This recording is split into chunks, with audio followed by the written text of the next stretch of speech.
And I see this more online from particular individuals. If you're in different preparedness groups, maybe there's someone here that has this ideology. I kind of did when I started prepping. And it's just an idea of, if it all hits the fan, and I have to leave my home, I'm just going to go to the national forest with a backpack and stuff on my back, and I can just live off the land. That's the basic idea, okay? And I'm just going to hunt, and I'm going to build myself a shelter, and I'm just going to live off the land. And we're going to hunt and fish, and there's a stream nearby, and it's just going to be me in the middle of the national forest. And I'm going to live happily ever after there by myself, or with my family or something. And I see people, particularly people who have a heavy Boy Scout background or a heavy military survival background, and they've got the skills. Man, they know, they got the skills. The problem is, I just don't think it's going to work. And so we're going to talk about that a little bit tonight, and I think it will help us all in understanding this. So, it's the people who have an inch bag. You know, we talk about I have a GHB, a get home bag, or I have a bug out bag. These people that we're talking about have an inch bag. It's the bag. I'm never coming home, so everything in my backpack is what I'm going to live off of. Okay? These people have an intent, they're just going to live off the land. They don't have a shelter ready to go. They don't have supplies waiting for them. They're just going to stick it in their backpack and they're going to go. They also typically are bugging out to an unknown location. It may just be the national forest nearby. Maybe it's, they're going to go to Busick National Forest down there and camp out, or they're going to Mark Twain National Forest or something like that. They're going to camp out in a rural area.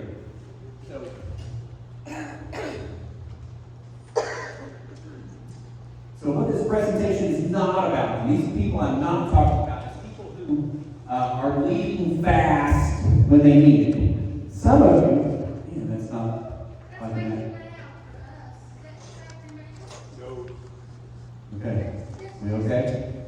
So what I'm not talking about is people that have a plan and they have a place to go, and they're just trying to leave fast. That's just your typical bugging out.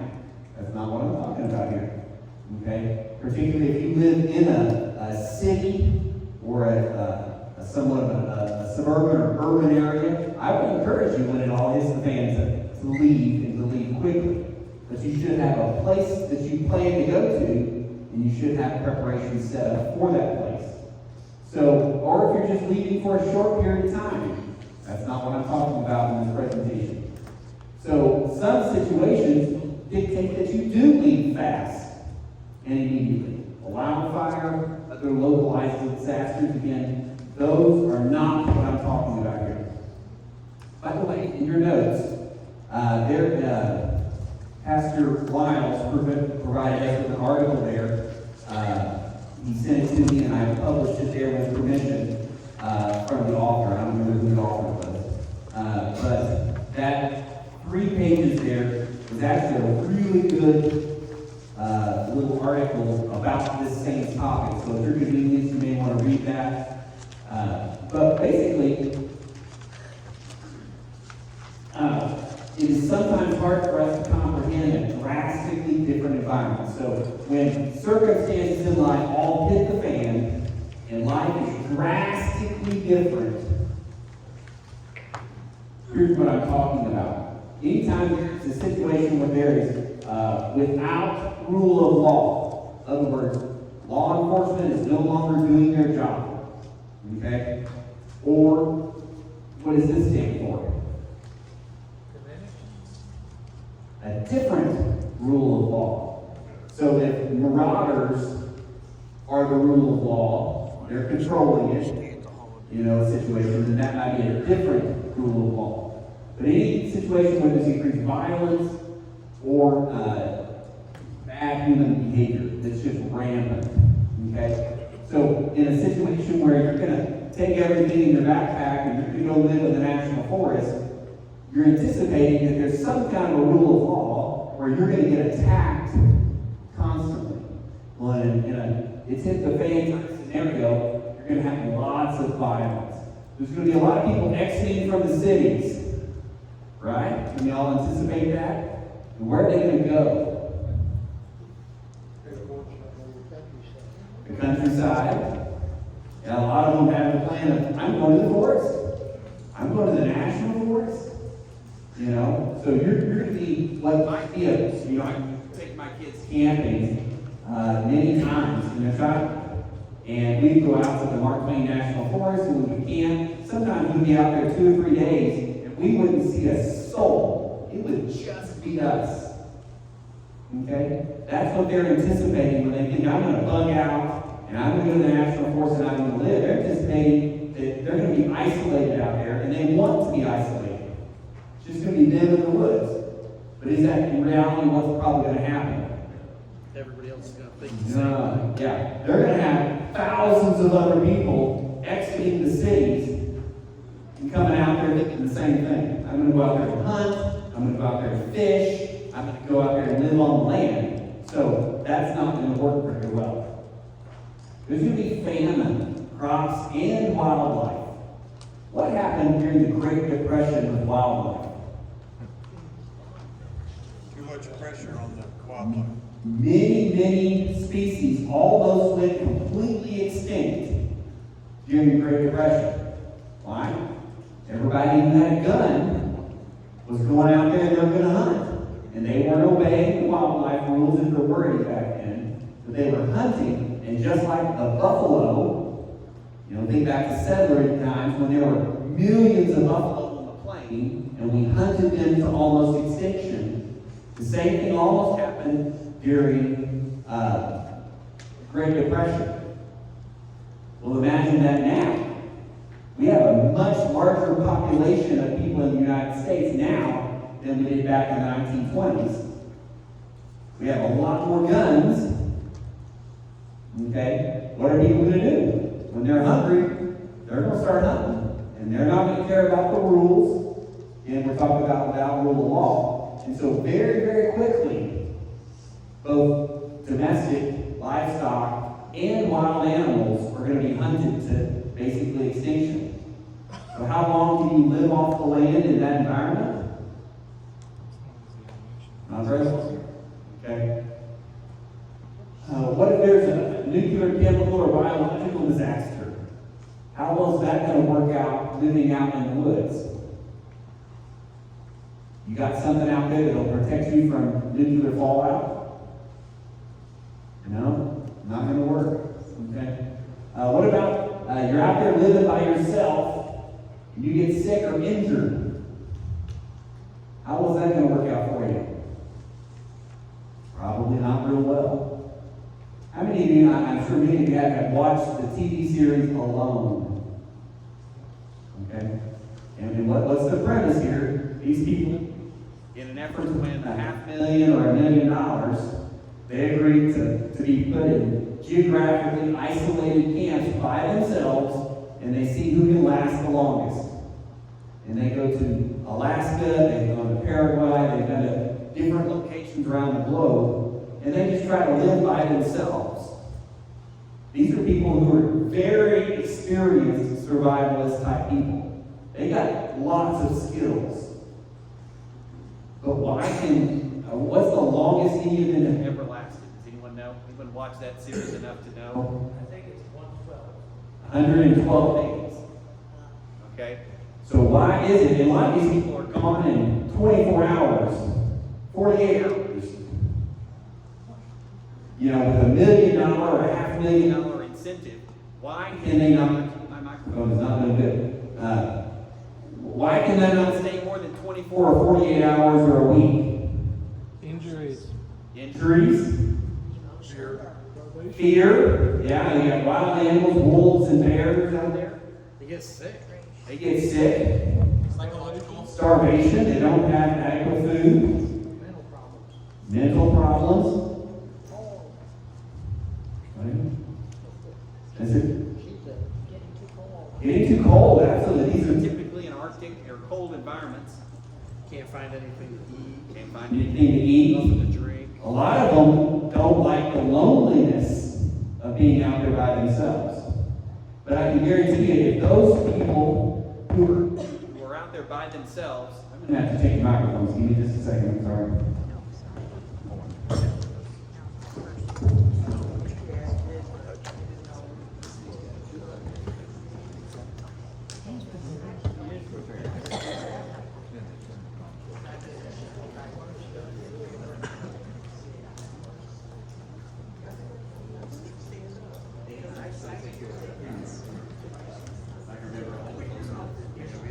Hopefully I'll remember to hold it close enough to my mouth. So, if those people who can't survive, who are trained survivalists with a huge money incentive to be out there by themselves, they can't make it, you think any of us are going to be able to make it out there by ourselves? I just don't think so. Especially in an environment where you have constant threat of violence. You know, we can't stay awake 24/7, 365 to protect ourselves. You got to sleep at some point in time, and you're constantly under a threat. So that's the scenarios that I see. Lack of electricity, modern tools, or stores. You know, some people say, well, let's say, for example, an EMP hits and all electricity is gone, we're going to go back to the 1800s. The problem is, we're not going back to the 1800s. We're going back to the Stone Age. Why? We don't have the tools. The settlers coming across in a wagon train. They left the house. They had a wagon full of tools, hammers, saws. They were hand tools. They weren't electric, but they had hammers and tools. They had a plow. They had a horse and an ox, and they had a supply chain. There were supply depots across the country. It wasn't a supply chain like we have now, but it was something that they had. Okay? And they knew how to use it. And so we wouldn't have that. I mean, how many of you, let me ask this question seriously, raise your hand. You have a hand plow of some kind, like pulled by a horse. You got one or two, okay? So how are you going to plow a field, especially in Missouri with the rocks, if you don't have a pre-plan for that? You don't already have a garden, if you don't already have a field plot, it's just impossible. It's not likely, at least I should say. A lot of work. And then probably one of the most dangerous aspects is the weather and shelter. It's just almost impossible with the seasons we get here in Missouri to live outdoors without adequate shelter and that type of thing. And just not likely for a long time. So, what these people may have, so someone who has a lone wolf mentality, they may have good skills in Boy Scout, military, those type of things. They may have good knowledge and experience. They also may be physically and mentally fit. And they may have some tools and supplies they can carry.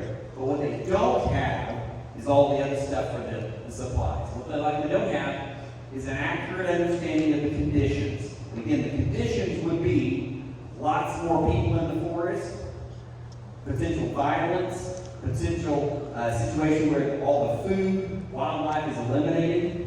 They don't really have the ability to carry everything they need. Have you ever tried to fit everything you need for a long period of time in a backpack that you can carry? Especially your shelter, when you're sleeping, backpack, and I like my pillow, all food, water, all that stuff. It's just not possible to get all in there. They don't have the ability to defend themselves 24/7, 365. They got to sleep at some point in time. They don't have companionship. They don't have wildlife or livestock. That stuff's going to die. They don't have advanced medical care. If again, injury or disease, medications would be included there. They don't have any way to replenish or repair their supplies or tools. They're eventually going to run out of ammo. They're eventually going to run out of arrows if they're using a bow. They're eventually going to run out of those types of things. And then the last thing we'll talk about here is they probably don't have clean water. Right now, even you go down to the local creek, the Jordan Creek, it runs right down through the park can you go to Jordan Creek and drink the water? Well, you can, but I would not recommend that. You're going to end up sick. Okay? How much more when it all hits the fan and people are hitting the woods, is the water going to be contaminated? And you typically can't carry on your back enough to permanently clean water and that type of thing. So it's going to be very difficult. So what do you need to do about it? So if you had that idea and you're just going to hit the forest and live off of it, what do you need to do? You need a plan to stay where you live with adequate supplies and security, including a replenishment plan. So this is basically the idea of I'm going to bug in. I'm going to stay where I'm at. And even if where you're at is in the city, in my opinion, I would recommend that above bugging out to an unknown location in the forest. I just don't think that's a sustainable idea. Or you either have a bug in, or you have a plan to safely leave to a bug out location, to a predetermined, in other words, you know where you're going, and that location is stocked and mostly ready to go. Okay? So you can either plan to bug in, stay where you're at, or you got a bug out plan. But the bug out plan makes sure you have a predetermined place to go, and you have supplies there in anticipation of that. So that's what I recommend. The other thing that is an and thing here, you need this with both of those, is you need a group of like-minded individuals for your support. Really, really important. Some of you know I started this group back a few years back, and the reason I started it was because I didn't have any really like-minded individuals near me that I could rely on. And I wanted to meet other people so that I could have some like-minded individuals that I could rely on when it all hits the fan. Okay, that's really important. And this lone wolf mentality has none of that. You know, tonight, some of you, hopefully, you did the drawing for the generator. Why am I giving away out of my pocket a $400 generator tonight? Why? It's for networking. I want you to meet other people near you that you can begin to develop a bond with so that you have a group of like-minded individuals. Now, I'm not saying that everybody in here that lives in your county is someone you're going to be able to connect with. You may have wrote down their first name tonight because you met them, but you're going, yeah, there ain't no way they're going to be in my group. Okay? I have no doubt about that. You need to be careful. You need to be selective of the people that you trust and the people you meet in your group. All the thing I asked for tonight on that sheet of paper was your first name. You don't have to give them your last name. You don't have to give them your address. You don't have to give them your social security number. You can share as much information with those connections. But what I want you to do, and that's really the purpose of this group, is to begin networking and meeting people that could potentially be part of your group. Okay? And that's what I hope you do every week when you come, or every month when you come here, is try to meet new people, try to figure out who's near you, who you can share ideas with, who you can spend time with to get to know, so that you have a network of individuals that you can trust when you can't trust everybody else. Okay? So that's why we did that tonight. Hopefully you guys participated. At the end of the night, I'll draw a name out of that bucket. I'm going to make sure that whatever name I pull, follow the instructions. If I pull a card out there that doesn't have 4 people you met on it, I'm going to draw a next name. Okay? So I really want people to network. By the way, we'll try this again in a couple of months. If this works well, we'll keep doing this and encouraging you to meet people.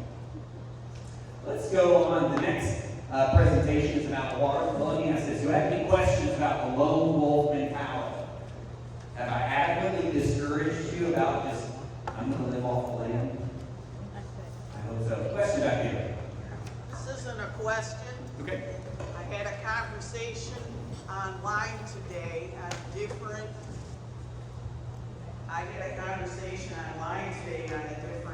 prepper group. And there was a guy on there talking about he's going to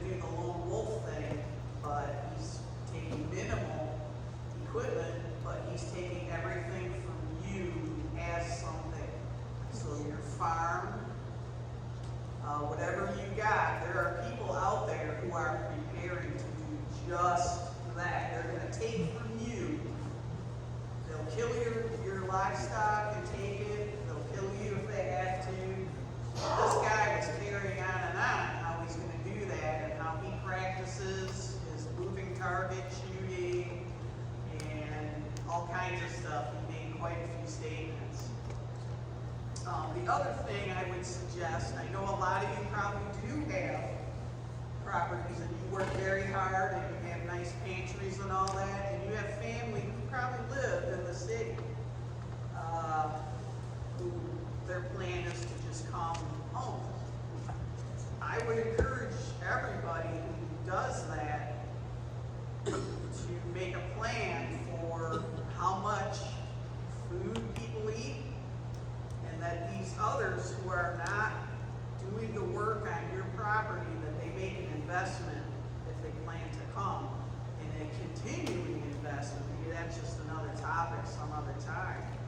But to expect to just go somewhere and have a hot shower and a fluffy bed just because you got there isn't going to work. You know, people, I know what it costs me to run my place and how much work it is, and I just, for somebody to show up, I'm here. So, anyway, that was just my comments. Don't lay back and think it's going to be okay. You know, what you referred to there, Ann, is initially was the idea that some of these lone wolf people are basically just going to rob and steal and plunder from you. They are. And so there is some caution there. Again, I caution you as you meet people here tonight. To my knowledge, we don't have anybody like that in our group. And if I ever found someone like that, they would be uninvited. Okay? I have that right. But there are people like that say they're going to do that. I think that's a very dangerous lifestyle to try to live. But be careful with those people. And we don't invite them to this group, and I will keep them out if I ever know that that's their intent. They're just going to plan on stealing from other people. Okay, good. Let's move on to the next presentation. Give me just a minute to switch that over here.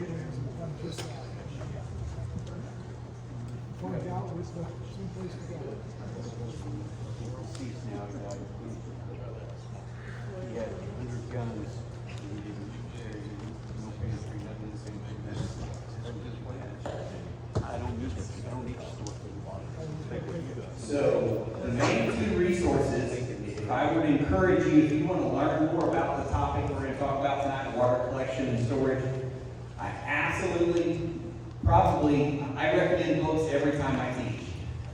These are two of the greatest resources that you could possibly get. And I absolutely, you need these things. And one of them is absolutely free, but it's copyrighted, so I didn't print it for everybody. But it's this thing here. It's a book called The Ever-Flowing Fountain, and it's written there in your notes. The Ever-Flowing Fountain, and there's actually a series of these pamphlets on different subjects. But it says it's copyrighted. It doesn't list an author, because I would actually contact the author and say, hey, can I distribute this, but I don't want to violate copyright laws. It doesn't list an author, so I don't have anybody to contact. But you can download this. If you Google Ever-Flowing Fountain, you will find this PDF available online. You can download it yourself for free, and you can print it. It is only 13 pages, and it is absolutely packed full of information on tonight's topic. It is excellent. Excellent. It's free. Google it. The Ever-Flowing Fountain. Okay? I've got two of them up here. If y'all want to come look at them, but please don't take my copies. But you can come up and look at it. Got great information. The other resource is not free, but it's very inexpensive. I think they're like $19.95 on Amazon or something. It's this book here, Survival, Wisdom, and Know-How. 7,845 skills and step-by-step instructions. Okay? There's actually a series too. There's Country Wisdom and Know-How, Herbal Medicine Wisdom and Know-How. There's There's 4 or 5 of them in the series. They're all about 20 bucks. And you get a lot of book here for 20 bucks. Okay? But in this book, there's a whole chapter on drinking water. And it tells you all kinds of ways to find drinking water in the wild, to harvest drinking water in the wild, to treat drinking water, all kinds of great information on drinking water. But there's 7,845 topics in here. So there's a lot more than just drinking water. But I highly recommend this book. And I will again put a website link there from our Facebook page for those of you who have any problems finding it. But it's a great book. Daryl, you have a question? Right now, it's $16.99, and Tractor Supply carries that most of that series. Okay, that's good information. So right now, Amazon is $16.99. Okay, he also said Tractor Supply carries this series of books. So if you just want to walk into a store and get it, I didn't know that, that's great. But these are all great books to get. So I highly recommend that for your use. So let's get to talking about this. So water needs. So we want to talk about different types of water needs. First of all, drinking and cooking. So for your drinking and cooking, your water, you should plan your water being both filtered and purified. The idea here of filtering is that it's going to take out the big stuff. So imagine going to a river somewhere and you're going to try to get that water out of there and you're going to drink it. You want to first filter out the leaves, the fish poop, the big stuff that's in there. So that's filtering it. Okay? Once it's relatively clear and looks clean, notice the emphasis there, it looks clean. Okay? All the stuff you can't see, that's the purification of it. Okay? So we're going to talk about those separately, but anything you drink or you cook with needs to be both filtered and purified. Okay? Other stuff you may be doing, maybe you just need to filter it. You don't have to purify it, but you want to filter it if you're bathing or cleaning with it. Okay? Or if you're washing clothes with it. That's the general idea here. Then other water that's not either filtered or purified could be used for watering crops or for watering your animals. Okay? So we're going to talk about that, especially in the context of harvesting, like rainwater off your roof. You know, what do I need to do to it after I collect it? Well, what you do to that water depends on what you're going to use it for. And if you're going to use it for watering your crops, just use it. You don't got to filter it. You don't got to purify it. You can just use it.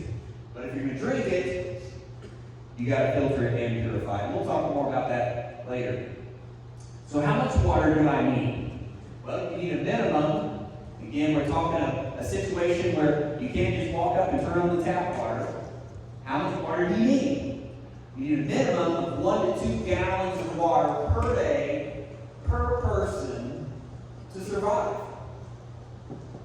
Okay? Now, in a modern context, how many of you today, and you don't got to raise your hand, but just think about this, have actually consumed, just water, you've consumed 1 to 2 gallons? There's a few people, again, you don't have to raise your hand, but you see these people carrying these big jugs around, and, you know, like these things here or whatever, and they're trying to drink so many ounces of water a day. Okay? Most people don't do that, by the way.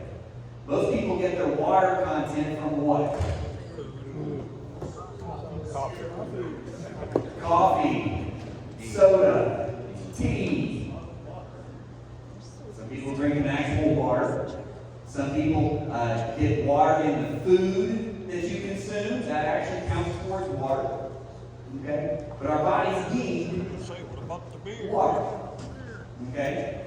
And especially if we're drinking or eating dehydrated food, we have to reconstitute that food with water. Okay? And that accounts for some of the water that we consume. But you're going to need to plan on 1 to 2 gallons of water per day. Okay? I see people who say, you know, I'm preparing, went to Walmart and I bought a case of water. Okay, so you got 40 16-ounce bottles. How many gallons is that? 5. Approximately 5. Okay, how long is that going to last for your family? Maybe a week. You got a family of 4, you got 1 day of water. Okay? A lot of times we just don't understand how much water we actually consume in liquid form, in our food, and that type of thing. But it's really important in your planning that you plan appropriately. So 1 to 2 gallons, you will need additional water for other needs. This is only cooking and drinking.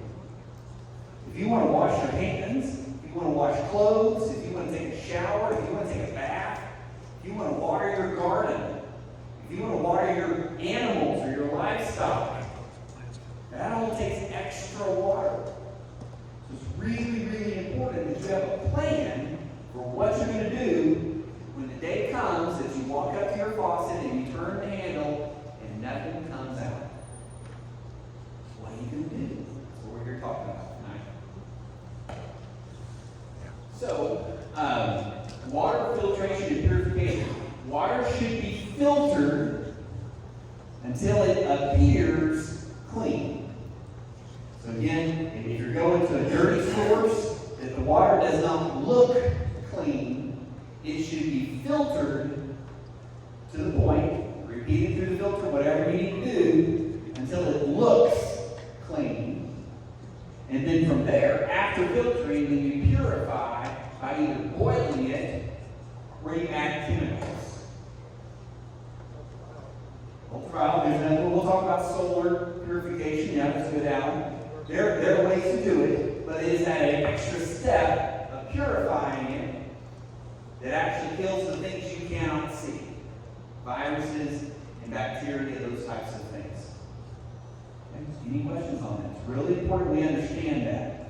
Because some people think if I filter it and it looks clean, I'm good to go. No, not really.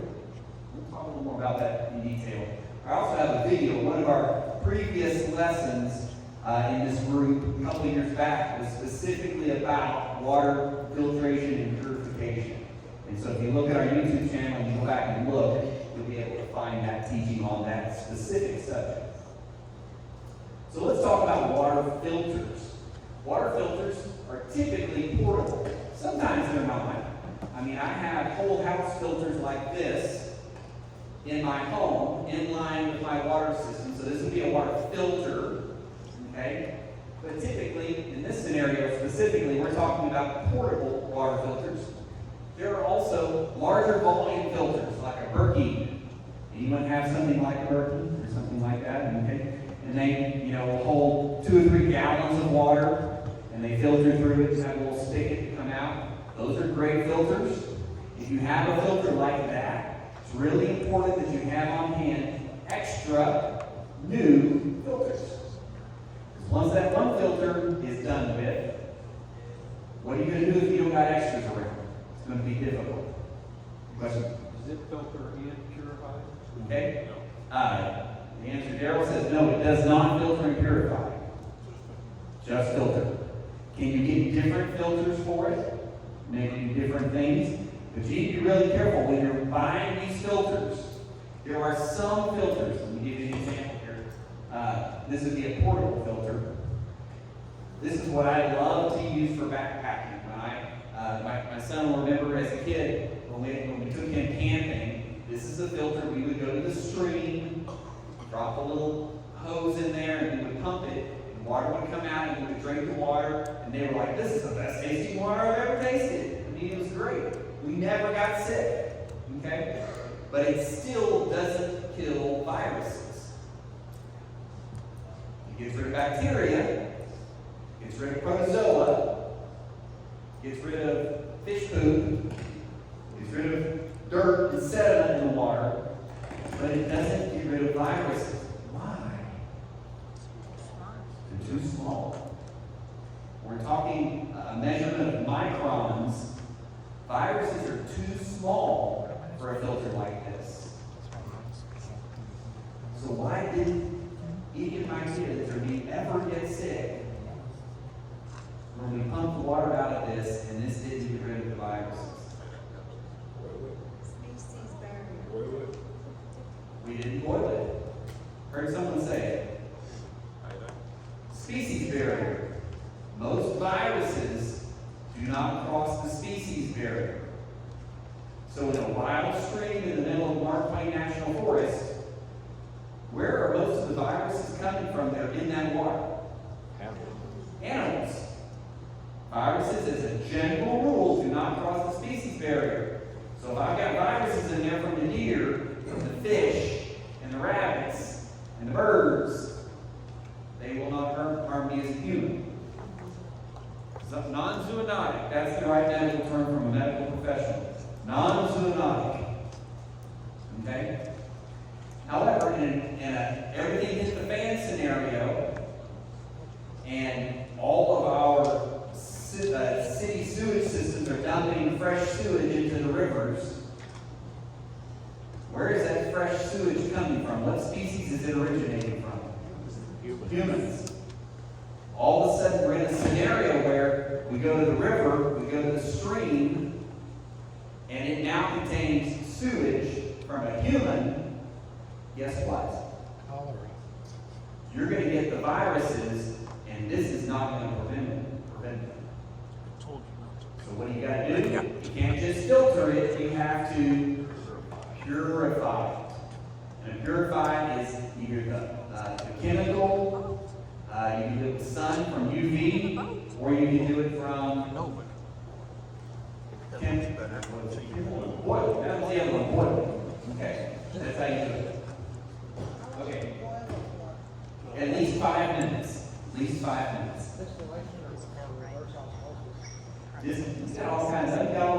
Distillation also works if you want to distill your water. You've got still. Reverse osmosis is a filtering system, something you may have in your house. It might work. Absolutely. Those are all options also. Homemade filters. I'm sure you've all seen it. People who do a sand filter with charcoal and maybe some grass on top or whatever. Those type of filters work good for filtering.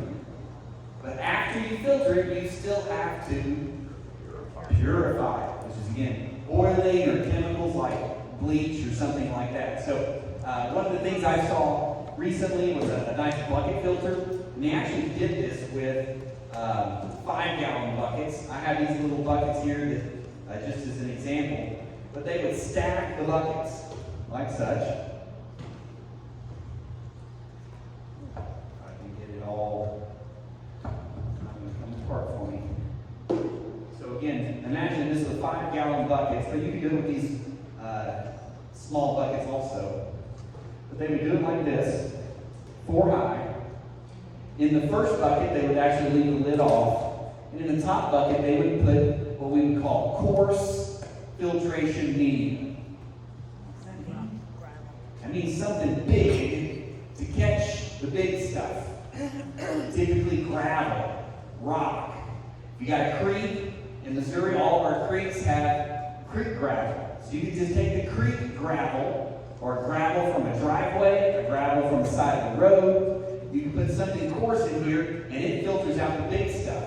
Then you drill holes in the bottom, something about the size of a nail, like a 16-penny nail, or a 3/16 drill bit. Drill like 20 holes in the bottom. Drill those same holes in the next lid so that the water comes from this bucket into the next bucket.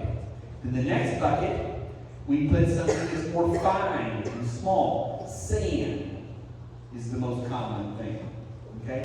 And the holes we put in the bottom of the sand bucket are really, really small. Like the smallest drill bit you have, 1/16 of an inch, something like that. Very, very small. If you have a 32nd of an inch drill bit, use it. The smaller the better. Tiny drill bit, hundreds of holes, halfway filled with sand. If you have a small enough drill bit, you won't have to. But if your drill bit is not small enough, the sand will come through. You got to do something to stop the sand. You can use coffee filters. The coffee filters, and I have thousands of coffee filters as part of my water filtration. Okay, Coffee filters do not last a long time. They're made for one pot of coffee, 2 pots of coffee. And so you start putting hundreds of gallons through them, they won't last. Period. Silk screen mesh works really good in the bottom of your sand bucket. Say that again. Silk screen mesh, like they use for screen printing. Okay. Silk screen mesh, like you use for screen You printing. can drill your holes larger, put silk screen mesh in, and then your sand. Okay, that's a great idea. Good. So something in there to maybe stop the sand if your holes are too big. So we got gravel, sand. The last one we want charcoal, preferably activated charcoal. That's what's in this bag here, is activated charcoal. So we've talked about activated charcoal before. In what context, those of you who've been around for a while, did we talk about activated charcoal? Air filtration. When you need to filter air, we use activated charcoal to remove what? Volatile organic compounds. Volatile organic compounds. There's our engineer. Chemicals. Let's just say something a little bit easier. Chemicals. Volatile organic compounds is that. But to remove chemicals and that type of stuff from the air, okay, we use activated charcoal. We can also use that in our bucket to get chemicals and the like. It will absorb those inside our filter system. So, where do we get activated charcoal? Amazon. Fish stores. Fish store. It's used in aquariums. That's what the stuff that you put in an aquarium filter. Yes. Yep. It's used for poisons. Yeah, absolutely. So an EMT or a paramedic might have you, or a doctor might have you take activated charcoal. It's kind of a gray paste now that they use most of the time, right? That they do for poisons because it absorbs the poison. Okay. If you don't have activated charcoal, it's Also, with your filtration system, there is something online that you can buy that's called bubble hash system. It's actually for making hashish out of marijuana, but it has extremely fine filters. okay. That go down to, yeah, it's a multiple layer filter system too. Are they metal filters? Bubble hash. Bubble hash, fine filter.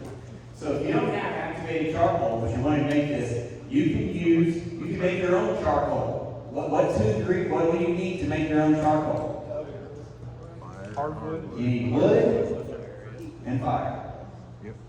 Okay, wood and fire, you can make your own charcoal. You need to break it up as fine as you can. That's what's activated about this, is it's very fine and small, and you can come up here and look at it when we're done. But activated charcoal, you can make your own charcoal, you put that in there. Then the last bucket is what you collect your water in. So you pour it in the top, goes to the gravel, half a bucket of gravel, goes to the sand, half a bucket of sand, half a bucket of charcoal. In the bottom bucket, you get your clean water. When you first do this, the first 4 or 5 buckets of water you put through it will not be clean. Okay? You need to discard that water until you start getting clean water out the bottom. Okay? That's just a homemade filter. This is stuff, recently I suggested this particular filter and told you about it. This is something that if you're scavenging after it's all hit the fan, you can pretty easily find some buckets, some rocks, some sand, and maybe some charcoal. Okay? So it's something you potentially could make on yourself if you didn't already have the supplies. The other thing that's helpful in this process is cheesecloth or a t-shirt for your first filter. Again, just something to filter out the big stuff, filter out the bugs, filter out some of the dirt, figure out some of the grass and leaves and that type of thing. So I hand over here first. Depends on how much water you put through it, and depends on how dirty the water is. So I really can't answer that question until I know those 2 things.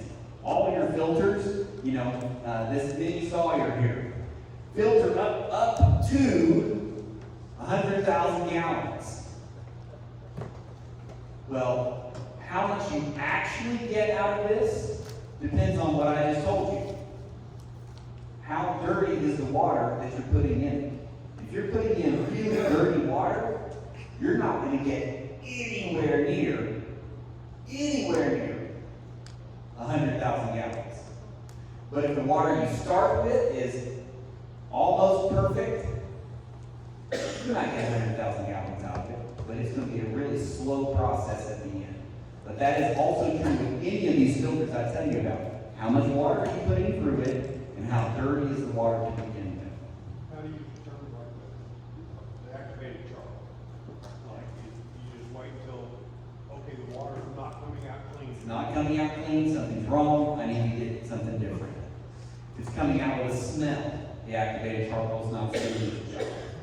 On bucket, Mhm. Walmart, right? Walmart baby sells icing buckets. I think they come in 2 or 3 gallon buckets, and they come in 5 gallon buckets. And most stores will either give them away or sell them to you for $1. And the lid on them have a clear seal. So you get buckets at the Walmart bakery. He was talking about icing buckets is what they are. You get buckets at Firehouse Subs. They're pickle buckets. There's also, if you go to Craigslist, there's a gentleman that lives near Ritter Springs Park on Highway 13. You know where Ritter Springs Park is? It's by Fantastic Caverns. Okay? It's a gentleman with a Black or something like that. Kingsbury, there it is. Okay? And he sells all kinds of stuff. That's where I got these buckets from. But he has barrels and buckets and IBC totes and all kinds of things. And he knows what was in them previously. That's really, really important when you buy used buckets and barrels. What was his name again? What was in them before? King's Barrel. Barrel Plus. He's got everything there. He's got really nice 6-gallon buckets for $3. Yeah, and then the lids are $2. Yep. So if you go to Ritter Springs Park, you just type in Ritter Springs Park. On your way there, right before you get to the park entrance, it'll be on your right, and you can't miss it. He's Lots of buckets, There's 2 yellow buckets right at the end of the driveway that are. lots of buckets and lots of chickens. Yeah, a lot of chickens. Anyway, it's a great place to get them. And by the way, they will not be cleaned. You'll still have to clean them. But they're a good price. And again, if you talk with him, he'll know what was in them previously. So you need something that's compatible with what you're going to use them for. If you're going to use the barrel for storing gasoline, it doesn't matter what was in it before. But if you're going to use the barrel to store drinking water, you don't want it to have stored gasoline in it before. Okay? So he'll know that, and that's a good thing to know. Homemade filters, make sure you keep additional filter material available. Again, filters for your Berkey, filters for whatever. Yes, ma'am. How much of the activated charcoal do you put in your buckets like that? In this scenario here, I fill each bucket approximately half full. So half of gravel, half of sand, half of activated charcoal. Good question. The dirtier the water, the faster your filter will fail. Again, we just talked about that. How long is my filter going to last? It depends on how dirty your water is. By the way, filtration is not the final step in most cases. So if you're going to drink it or you're going to cook with it, filtration should not be your final step. Your final step should be purification, which we'll talk about. Do you know if it's possible for a virus to be in rainwater? I do not know. Is it possible for rainwater to have a virus? Yes. Yes. Some people say yes. It just comes out of the sky? It'll catch. Well, you're also catching it off of a platform, so if you're catching it off of anything, Well, no, I mean, as it comes off the sky. out of the sky directly, After it I don't evaporates, think so. I don't think goes that's, out. not unless it's an airborne virus. That would be the only one. Yeah, it'd be distilled out of the sky. What? If you're talking about viruses and you're looking at something like that, yes, they can, but that's encapsulated. Encapsulated means you've taken time and you've engineered it to be protected against like sun, cold, water, make it more hydrostatic and such like that. So yes, it can, but are you talking like normally here? Yeah, probably not. Now, if it's something that's purposely designed for such, it will be. So it's just something that depends on your environment. So summation, an engineered virus might could be. Have we ever had an engineered virus? Maybe about 4 years ago we had one. Okay, that's a great question. So purification, only purify after your water is clean in appearance. So that's the filtration process. If you try to purify water that's still dirty, it's not going to be effective in its purification. You got to get rid of all that visible, floating stuff that's in there first. Then you want to purify. You can boil it for at least 5 minutes. You can do solar purification, which Alan talked about. By the way, both of the Survival, Wisdom, and Know-How and the Ever-Flowing Fountain both talk about solar purification. But the general idea, you need to get specifics here, but you can take, I'm going to borrow your water bottle here. You can take a clear bottle, no label or anything, completely clear, plastic or glass, put water in it that needs to be purified. It's already been filtered. It looks clear, but I need to purify it. You can set it out on a bright sunny day. In 8 hours, you can come back later, and the UV will have killed everything that's alive in there. Okay? Now you got to be careful. You can't get a plastic jug like this. You don't want to do that with. But small containers like this is how much is this? 10 ounces, 16 ounces, a quart. That type of thing. Smaller containers, glass or plastic, that are completely clear, direct sun, 8 hours, and they will kill the stuff that's in it. Okay? So that's useful knowledge. If you have a solar oven, that directs additional sunlight to it, it'll actually purify faster than that. So that's a great thing to have. Solar ovens not just good for cooking, you can use them to more quickly purify water. Chemicals. So the most common chemical used for treating water is what?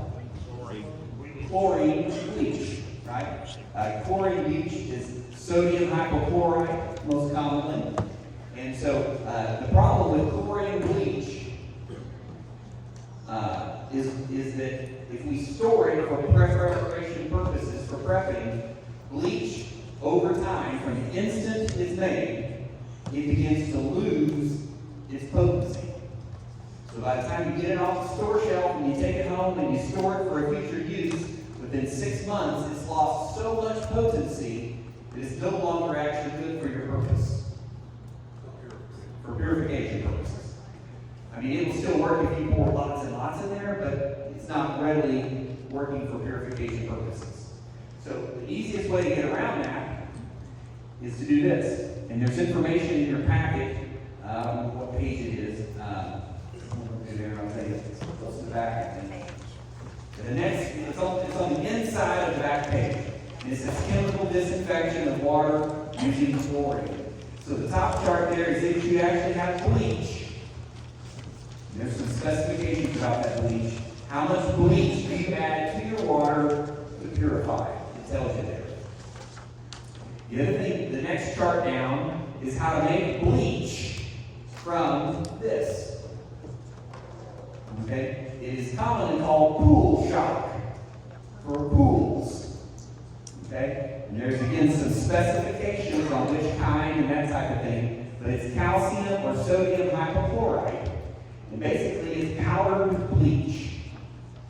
And this will last for 10 plus years in this form. Terry, that's like your hand. Yeah, I've used that a lot. It works great. You want to look for one that's like 78%. You go to Walmart, it's going to be like 50-some%. You want to use something that's up in the 70s. Right. The big issue with that, let's say you put that in a mason jar, it will eat that lid up. And if you store that somewhere, let's say it comes in a bag, you put that bag on the shelf, that gas is in the air, and if you set something 3 feet away from it and come back in a few months, that will be rusted. Okay. So you Absolutely want to so. store it in something that's all synthetic with no metal and keep Glass. the lid tight. Yeah.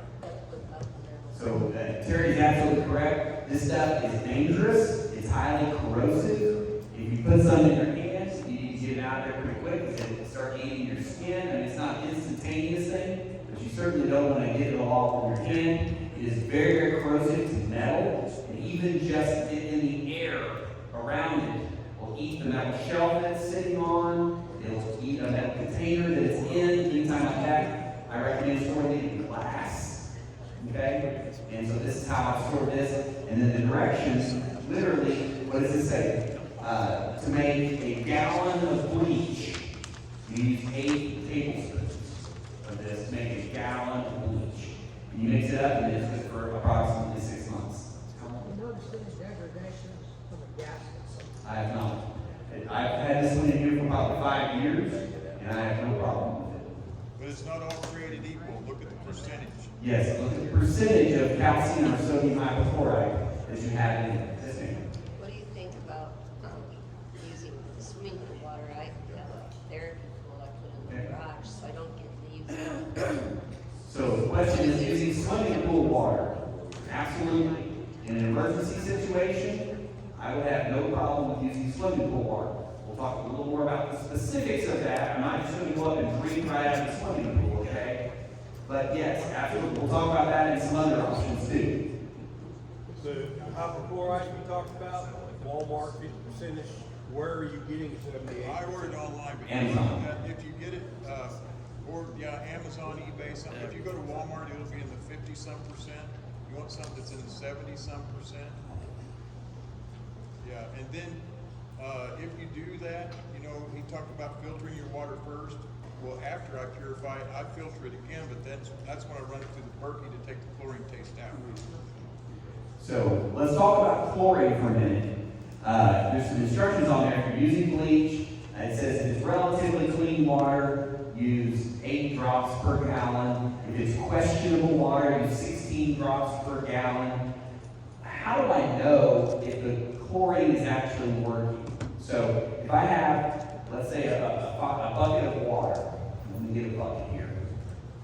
So I've got a bucket of water, and I'm wanting to purify the water. It's already been filtered, but I want to purify it. I've got an eyedropper, and I put my 8 drops of chlorine in it. Stir it around, that's really important, and I wait 30 seconds. I then stir it again, and I smell.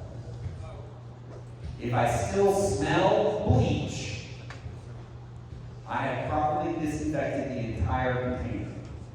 So I'll put my 8 drops in, stir it around, wait 30 seconds, stir it again, smell it. If I smell bleach, I have properly disinfected the water.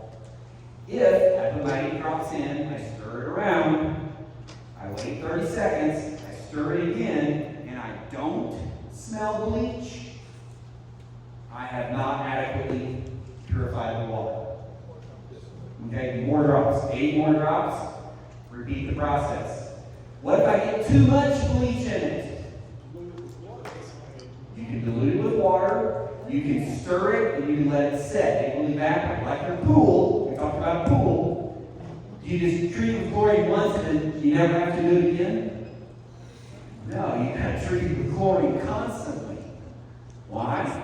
Because it will evaporate and it will leave. So if you get too much chlorine in there, man, it's just really, really strong, then you can let it sit. You can also transfer it between containers.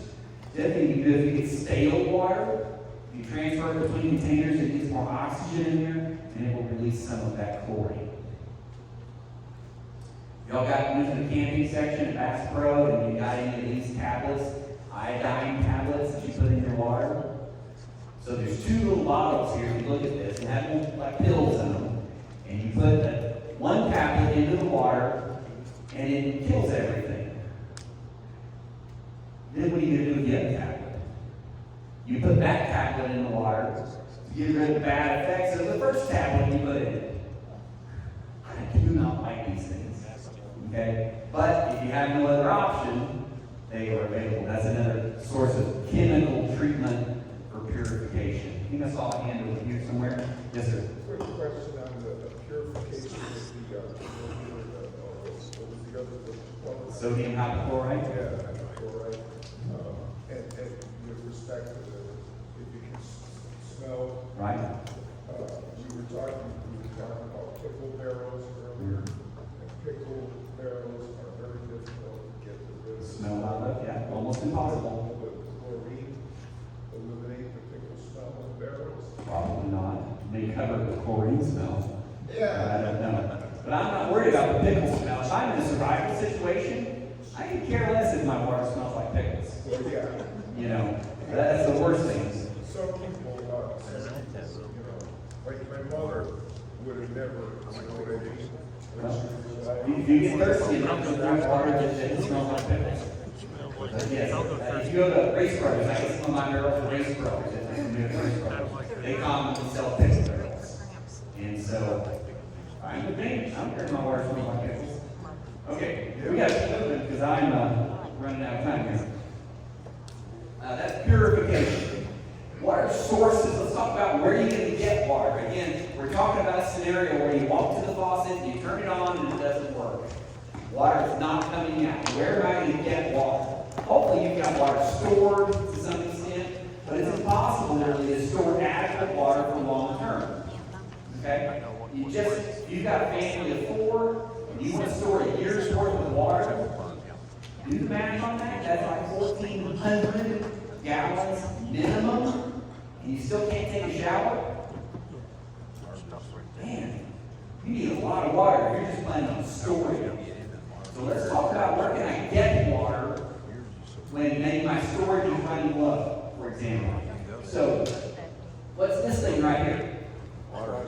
That's your hot water heater. Everybody in the room should have a hot water heater somewhere. Okay? Water heaters have 30, 40, 50 gallons of water in there that's hot. Now, hopefully when it all hits the fan, you've lost electricity and the water is no longer hot. But you want to cool the water down if you're going to get the water out of there. They all have a spigot that a normal water hose fits at the bottom of the hot water heater. And you literally can hook up your water hose to the filter, or to the valve there, and you can drain that into a bucket or something like that, and you can use that water. Now that water, most likely when it went into that tank, was perfectly drinkable. However, when you drain it out the bottom of that tank, it is no longer perfectly drinkable. Why? What has changed? The sediment in that water tank. If you've ever dealt with used hot water heaters, sediment begins to build up in there, and most likely the first thing you're going to get out of that valve is a bunch of sediment. So you're going to have to go through the filtration and purification system. Okay? There's actually bacteria that grows in your hot water tank. Okay? You ever get the rotten egg smell when you run water out of a faucet? That's bacteria, iron sulfide, that's growing inside your hot water tank. Okay? It's not typically harmful, it just smells bad. Okay? But if you get water out of here, you need to filter and purify it. But 50 gallons of water. If you need water, you got it. Okay? You get that one back. Wait till you get to the next one. Oh, no, not this one. We'll get here in a second. A water bottle. I actually have a water bottle, that's what these are called, under every vanity by every bathtub in my home. What is it? It's just a plastic bladder. It's a plastic bladder that's clear that holds as much water as is in your bathtub, which is typically 80 to 120 gallons. Okay? Now, I have these water bottles stored in a small box. They're about $30 to buy online. And if I have any warning at all that something's gone wrong, if I've still got water, I'm going to go to every bathtub and I'm going to fill it, the water bottle. Where is that most common? That's most common in cities. Why? Because even if it all hits the fan, for a little while you're going to have water. Why? Water tower break. Water towers. The water towers, until they're empty, will continue to provide water to you. So if you think quickly, you go, okay, something's in the fan, I need to prepare, go get your water bottle out, fill your bathtub up, and then it's got a little, you fill the bathtub here, you fill out here, and it's got a little pump that you can pump the water out. Okay? That's a great amount of water. Yes?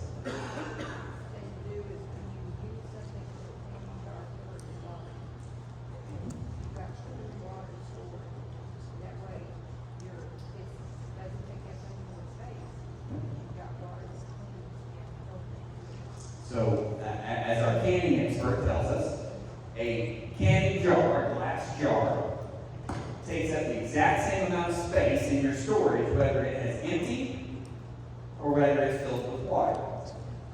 So when you're storing canning jars for future use, you store them with water in them, you've got water storage. It's heavier, but it takes up no more space. It's a great idea. Good. Look at there's one I was talking about. Okay, water source is your toilet.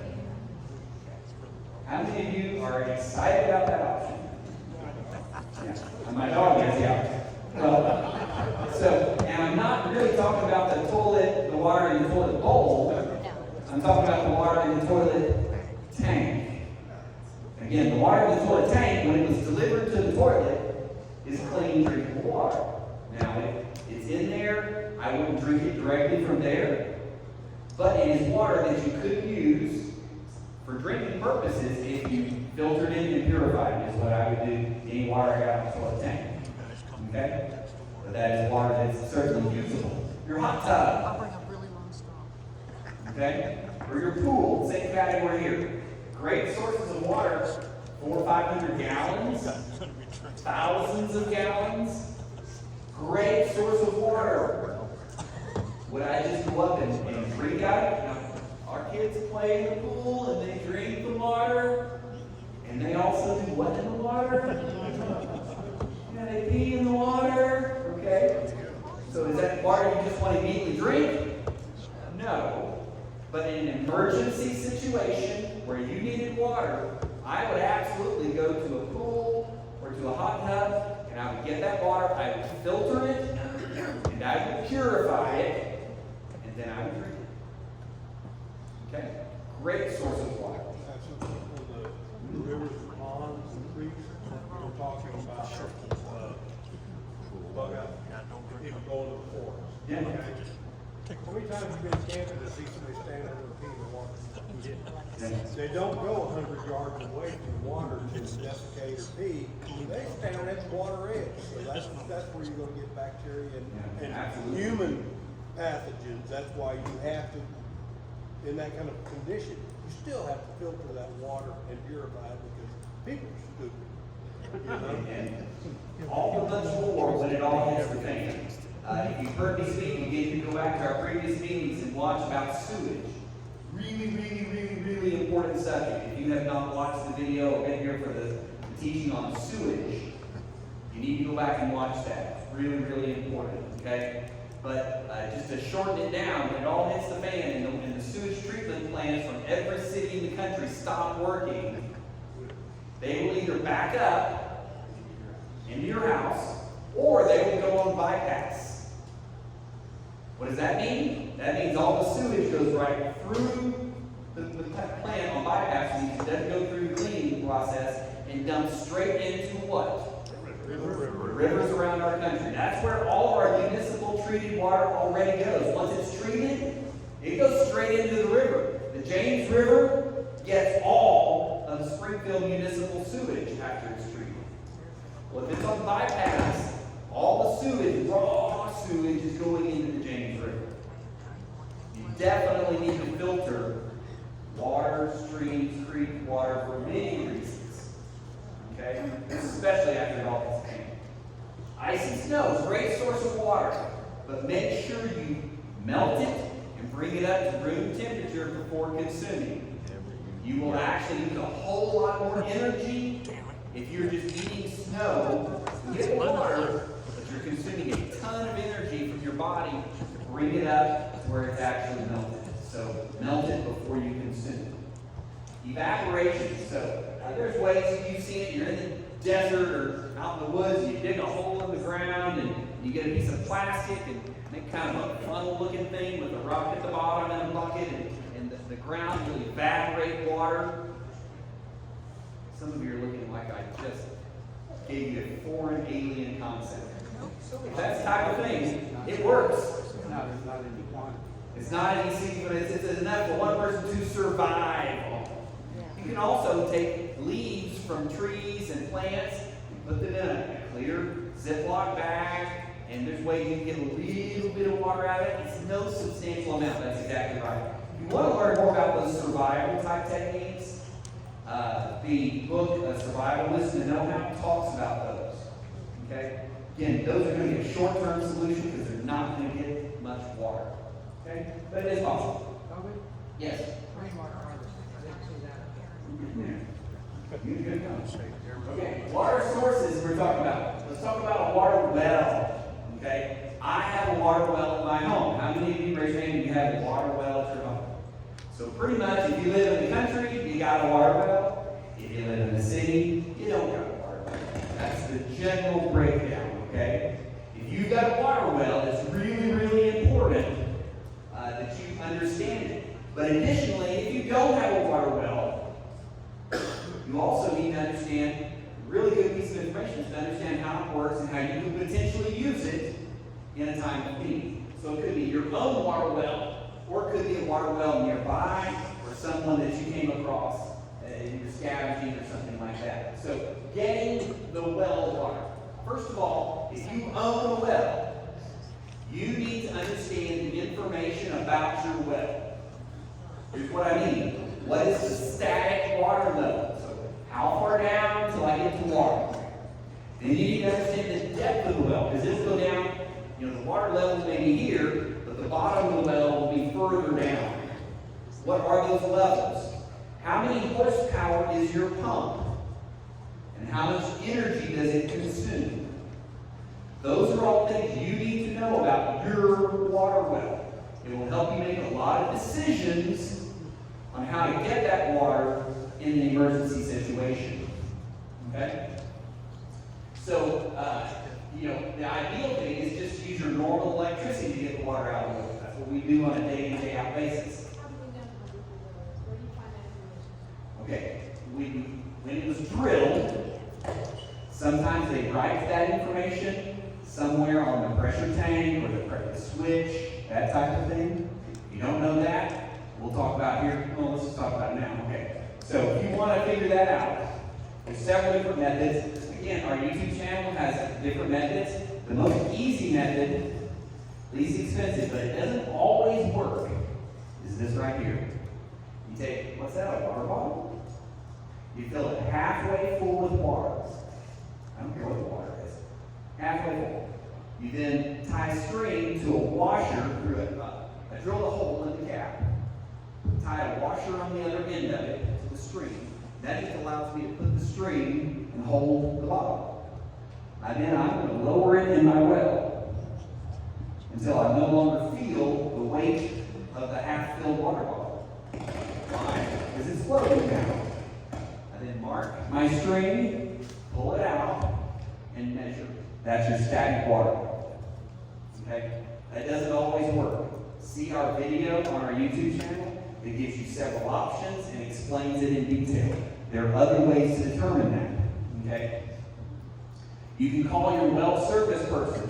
If you haven't had your well serviced in a while, that's a great idea anyway. Your well service person can tell you the horsepower of your pump. He can tell you the depths of your well and all that information that you need. And servicing it is not extremely expensive. It's a couple $100, but it's a great thing to do. So, next way, if you don't have normal electricity, you can power with a generator. As long as you have adequate fuel to power it. Good thing about a well pump is that it doesn't take, I don't have to turn my generator on for 2 hours and run it and run it and run it to get a little bit of water. You can run that generator for 5 minutes and you can probably get, you know, a lot of times those pumps will be 8 to 10 or more gallons a minute. So for 5 minutes, you have 50 gallons of water. Okay? And you just have to run your generator for 5 minutes. But you got to make sure you have a generator big enough for the starting watts. And 220. Well, yes, most of them are 220, exactly, so 220 volts. But you're going to need, in most cases, 2,500 to 10,000 starting watts. Okay? It depends on the horsepower of your pump. Yes, sir? Couldn't you tell the horsepower of the motor by the current draw on it? Yes. So if you have, and we talked about this last month, I think it was last month when we did electrical. If you have the proper device, you can clamp onto to one of the hot links, and you can tell, based upon the amperage, exactly how many horsepower it is. Yes, you can, if you know how to do that. Absolutely. And that will tell you how many watts, and then you can find your generator. That generator over there that I'm giving away, the reason I'm giving it away is because I did that, and I figured out that I thought I had a 1 horsepower pump, but I actually have a 1.5 horsepower pump, and that doesn't have enough starting watts, so I had to upgrade to a new generator. So that's why I'm giving that one away. There you go. There's the story. I am learning from my own teaching when I talked about amperage last week. Terry. If you're building a new house or for whatever reason, putting in a new well, one thing to take into consideration is normally they'll put in like a 20-some gallon pressure tank for just a single family residence. I always put in an 86, and it costs just about $100 more. And that does two things. That you have more capacity, but where you have problems with the servicing of your well is the pump goes bad because it kicks on and off, on and off, on and off when you have a low capacity pressure tank. If you have a larger pressure tank, it kicks on and it runs longer, but it doesn't kick on and off as often, and your pump will last much longer, and you'll also have more capacity. I just read you can also put on a constant flow valve. So that is great advice from Terry. He said put in a larger pressure tank, gives you more storage capacity, plus it keeps your pump from having to turn off and on as much, so it saves the wear and tear on the pump. Does that increase your water pressure also? No, that's all adjustable. It can if you adjust it up, but you need a pump to do that. So that's a generator. A solar pump. I just went to this as one of my, I have a generator, I also have a solar pump that I can put in my well. So a solar pump is this. Okay? This actually goes down in your well. For me, my water level is 165 feet. So this would be installed well below that, probably like 180 to 190 feet down in the well. And then there would be a pipe and an electrical cord coming to the surface. And then this would be connected to solar power controller, batteries, and solar panels. And then it would pump water as needed as long as the battery had power or there was sun out. The difference is that your standard pump, which requires a whole lot more electricity, pumps a whole lot more water per minute and at a much higher pressure. This is low pressure and only does like 1.2 gallons a minute, so it's not a lot. But it'll work all day long during the sun. And so you're getting an equivalent amount of water, and it's done on solar. That system that I just pointed out to you, I purchased it about 2 months ago, and it was about $800 for everything that I needed to get down to where I wanted to be about 200 feet. Now, How deep, how much head will that lift? that is 300 feet ahead on this particular pump. That tells you from the depth. Head is the engineering term for the amount of up, how far to push it up. And so from the bottom of the well to where you want your water to be, this pump will do 300. And they have different sizes of head on your pumps available. So that's an option. We also have hand pumps, different companies, Bison, FlowJack, Simple Pump. There's a lot of different companies that provide pumps. Now, if you've ever watched Little House on the Prairie or something like that, and they've got the red pump like this, they sell those too. Those are shallow well pumps. Most likely, none of you have a shallow well. In the Ozarks, we dig deep wells down to trillions of gallons of water below our feet. Okay? And that would be considered a deep well. And the little small red ones that you see on Little House on the Prairie or whatever, those won't work. Okay? But you can get hand pumps from these companies and others that will work. They start at about $1,000 a piece, and they go up. And they go up quickly because they will want to know how far down your water is, and they will charge you an additional amount per foot for what's called the sucker rod and the pipe and all that type of thing. And it can easily, for something like mine, where I'm trying to go down to 200 feet, you can easily jump that $1,000 up to $3,000 or $4,000 just to get all the stuff you need to do to get down to that water. So don't fall for the introductory price when you're talking head pumps, because they will put on their website We'll get a well. $9.99 I'll make her pull it 400 plus. for that half a gallon. And then in the fine print, they tell you, oh, it's going to be so much per foot for the sucker rod, and so much per foot for the pipe, and so much per foot for this and that. And you got to add all that up to get the true price of a hand pump. But it is certainly doable. You can also do windmills. You know, windmills really work, and they're great. But they're expensive now. I priced a windmill for my property, thinking, oh, this will be a great, cheap and inexpensive, 10 grand. And I'm like, man, that's really expensive. So if you ever find an old windmill that works, it's actually worth a lot of money. Okay, well, bucket. Let's talk about that here real quick. So this is a great emergency, especially if you have strong arms. Okay, on your notes there somewhere, there's a shopping list that tells you all the different parts you need. There's also a video on our YouTube channel that shows you how to make it. But basically, it is a piece of PVC pipe, 3-inch PVC pipe. This is just a rope to pull it up and down with, and you'll need enough rope to reach your water. But on the bottom side of this, and this is the bottom, but you have a 3-inch to 1.5-inch coupling, reducer coupling. You have a piece of a coat hanger stuck in there, and that coat hanger traps a toilet flush valve. So look in the back of your, take the lid off the tank of your toilet, and look down in there, and when you push the handle, there's this little flapper valve that comes up and down. Okay, so that's the water out of the tank of your toilet. Get a new one of those for like $5. Get a new one, trim it so that it is smaller than 3 inches in diameter, and put it down in here. So you glue these two pieces together, you put that flapper valve in there after you've trimmed it to the right size, and the coat hanger keeps it in place.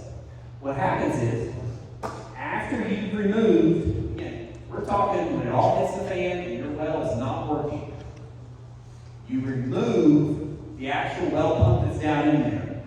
So you remove that pump that's down in there. Okay? Then you can take this and you can lower it down in there. When it hits the water, the valve will let this whole thing fill with water. Then when you pull up on it, it will close that valve, and you pull it up, and you've got that much water, which is about 4 gallons in this case. So every time you drop it down and pull it back up, you got 4 more gallons of water. Well, 4 gallons of water, in an emergency situation, is enough for 4 people a day. Okay? Pretty good thing. Typically you have a bucket on the side, you just pour the water in the bucket, run it down again, and run it back up. I've seen people that have put a winch over the well to help pull it back up. If you have the little water hose carts that you line the water hose up on, take the water hose off, put this little rope on it, put it over the top of your well, crank that thing up and crank it down for about $40. You have an emergency way to get unlimited water out of your well. And I say unlimited until your arms get so tired you keep doing it anymore. Okay? That's why I have young people around my house to do it. If you really need the weight cut off, you can make it shorter and only pull up 2 gallons or only pull up 1 gallon. And that would be easier to do if you physically couldn't do it. What is the size of the standard casing? That's Nowadays, it's 6 inches. standard. If you have a smaller one, sometimes 4 inches, then you probably have to get a smaller piece than this. You were talking about a winch. In my case, I've got a deep well. My well is 610 feet. My static is 380. Right. 380, so I have to have, 400 feet of rope. 400 foot of rope and a winch, at least a hand crank winch to be able to drop that down in there, get water, and then be able to put it back out. Because you're not gonna pull that much weight that far more than one time. So, this thing, on a modern well, okay, most of you have installed, you don't see the water pipe coming out of the well. You you see the well pipe, you see a piece of conduit that has electrical wires in it, but the water line here in Missouri has to stay below the frost level. Okay? So the water line coming out of your well actually comes up the well till about 3 or 4 feet below the ground, and then it heads back to your house, and it's below ground. You have to disconnect that before you can put something else down in there, like that well bucket. It is connected using this thing. This is called a pitless adapter. So this comes on the end of the pipe from your house. This goes to the well pump. On the top side is a set of threads. If you want to get your well pump out, you literally have to put something down in there, find this set of threads, connect with those set of threads, and pull the pitless adapter up, which will also pull your pump up. And that's how you clear the pipe to allow your well bucket to go down in there. So how do you get the pitless adapter removal tool? Here it is. Just a homemade with metal pipe. So this is 1-inch black pipe, got it at Lowe's or Walmart or Home Depot or Menards. 1-inch pipe, 1-inch pipe, 1-inch pipe, 1-inch T. You put this down in there, you screw, it's all threaded, you screw this into the pitless adapter, and then really hard, pull up. You may even need a hammer to beat it up. And that will pull your well pump out. So the threading on that particular pipe is the exact size threading you need to connect? Correct, and that is 1 inch. Okay? And by the way, when you start doing that, if my pump, my well head pump is 200 feet down there, when I start pulling, I'm pulling 200 feet of pipe and wire out of that hole. So you need some help. Okay, you need some help. You got an older well, and you got 21 foot sticks, pipe going down, and you've got several hundred feet of it. You're not going to do it. by hand. Yeah, you're not going to do it by hand. Anyway, this is for if you've got PVC pipe in there. Okay, we got to keep moving. Well types, this is what they look like in Missouri. This is what they look like in places that don't have frost. If you're in Florida, it looks like this. If you're in Missouri, it looks like this. This is the well casing, which is typically 6 inches. This is your conduit for your electrical wire. Before you start messing with any of this, make sure, and this is in your notes, that the circuit breaker for your well is turned off. Otherwise, you're mixing two things that are really bad: water and electricity, and a lot of it. There's what it looks like. There's a photo of it. This is, again, the kind that we have around here. Most commonly, you may have a really old farmhouse that has something totally different, but if you've had a well installed in Missouri, in this area, anytime in the last 30 years, that's pretty much what it's going to look like. So what is it? Okay, so we have this one here. You have electrical. No, it's this one here. They switched sides on me. Okay. So you have the electrical conduit coming in, well, cap and pipe. You have your water pipe coming in with your pitless adapter. This is your static water level. Your pump is below that water level. And then it talks about the casing diameter. So this is very short here, and it looks like maybe it's just a few feet. This may be 200 feet or 600 feet is what his is, and very deep. And you've got pipe and electrical wire that connect that well. Okay, rainwater. Alan, back to the topic you talked about. It is best from a metal roof. Why? Shingles. Shingles. What's bad about shingles? Asphalt. They're made of asphalt and tar. You got little tiny rocks that come off. And you don't want all that in your drinking water. Now, it's all hit the fan. I've got nothing to drink. Would I drink water off of a shingle roof? Absolutely. Is it my preference? Certainly not. Okay? But metal roof is preferred. It still must be filtered and purified if you're going to drink it. Okay? No matter how clean and clear it might look, it probably won't. But if it did, it's still needs to be filtered and purified. It is always best if you set it up in advance, especially if this is one of your primary sources. If your primary plan is, I'm going to use rainwater if my faucet ever stops working, you need to have this set up and ready to go. Preferably metal roof, a guttering system to collect it with, barrels, and those types of things. I have a sample up here of a device you can buy online or at Race Brothers, but it just connects into your guttering. There's a hose in there, and then you can go to a barrel or whatever you want to collect your water in. Okay? That's just an example. Here's the actual device. You can come up and look at it if you want. It's engineered in such a way that large debris like leaves and that type of thing don't as easily go into your water, so it kind of filters it off. There's lots of different things. One of the things you need to primarily be cautious with rainwater is mosquitoes and algae. Okay? If you have water sitting around your house during mosquito season, what do mosquitoes do?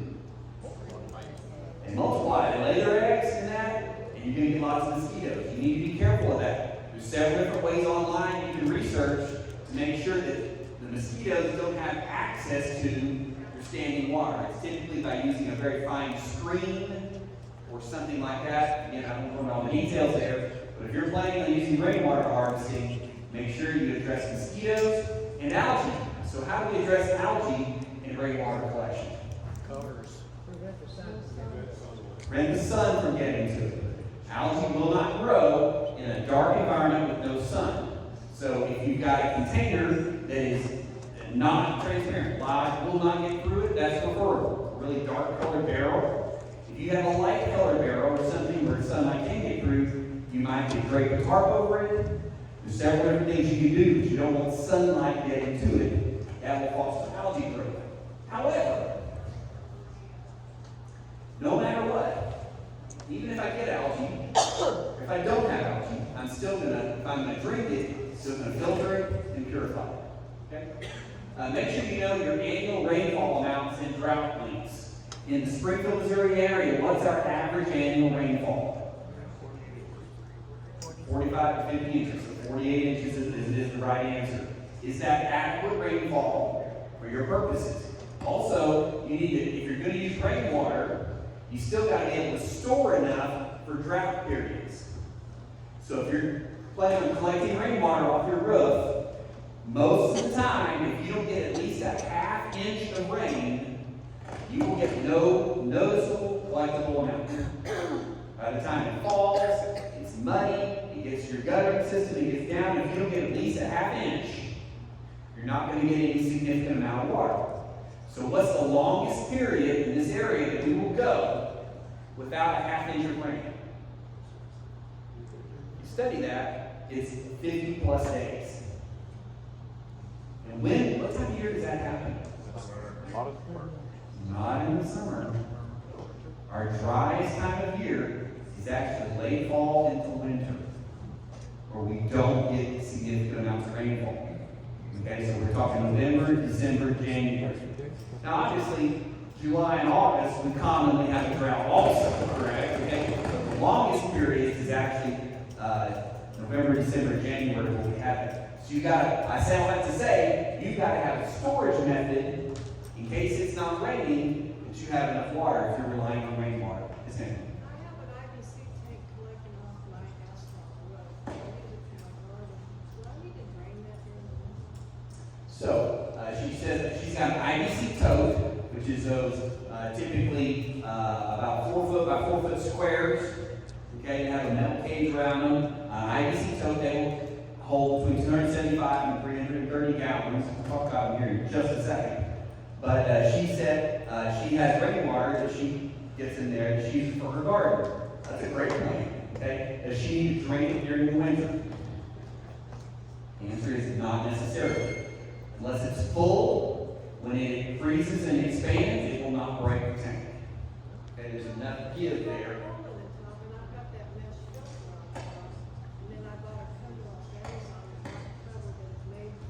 The cover to go over it, it's got the mesh to keep the mosquitoes out. Yeah. Okay. You don't need it, you don't want it completely full. But if it's not completely full, there's a little bit of room for upward expansion, it typically won't bust the tank. Now, it might bust the pipes coming to and from it. Okay, those may need to be empty, so if you don't got a valve to turn them off, then you may need to drain for that purpose.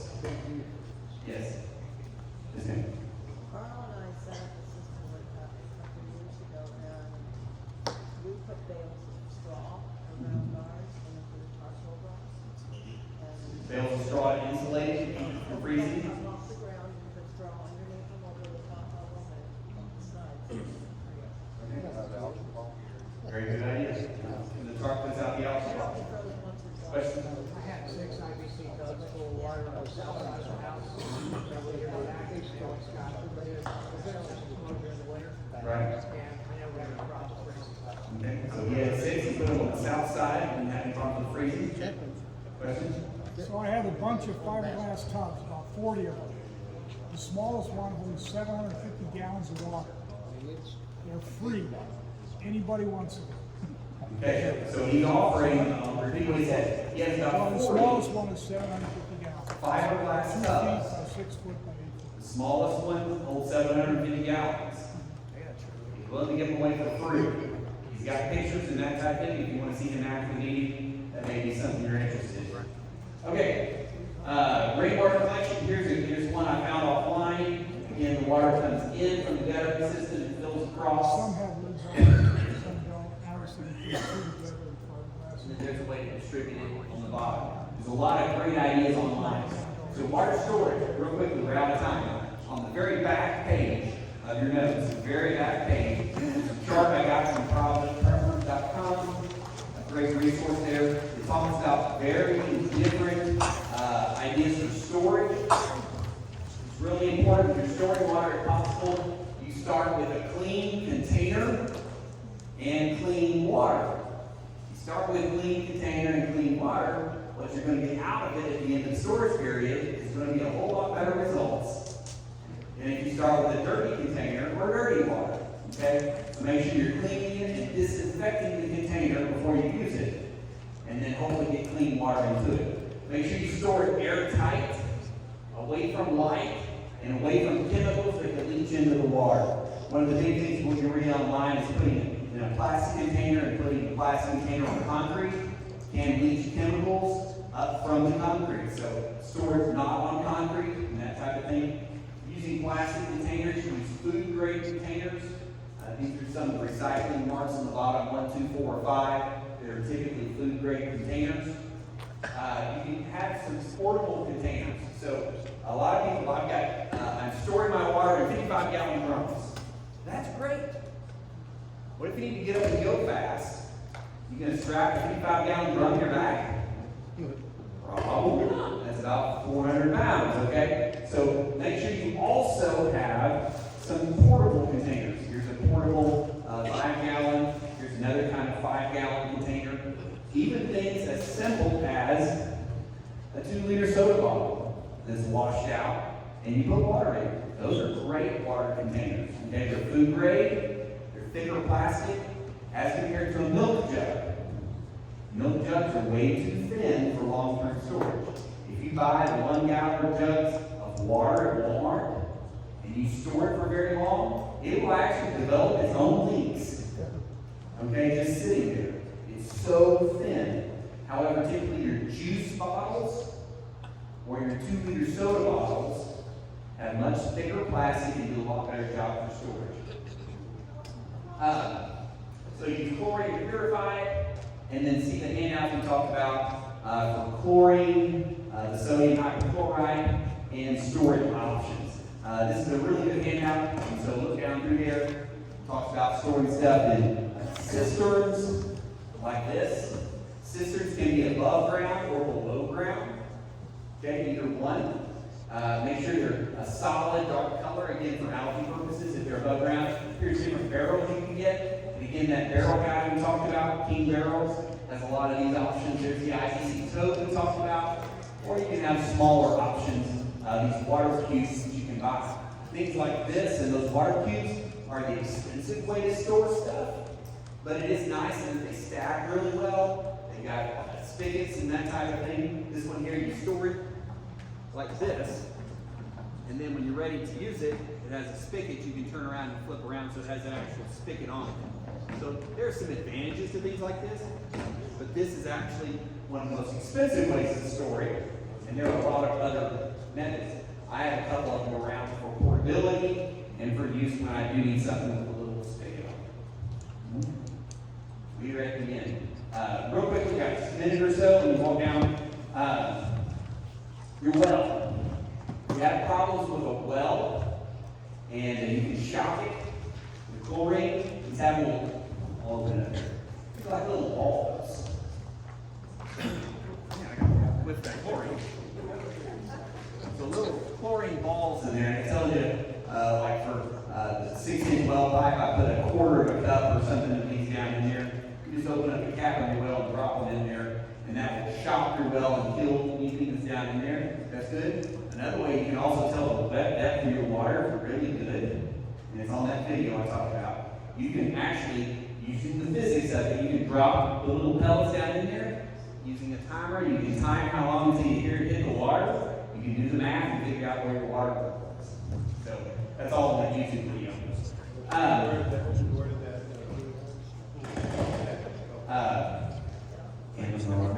But you can also get from your well repair person.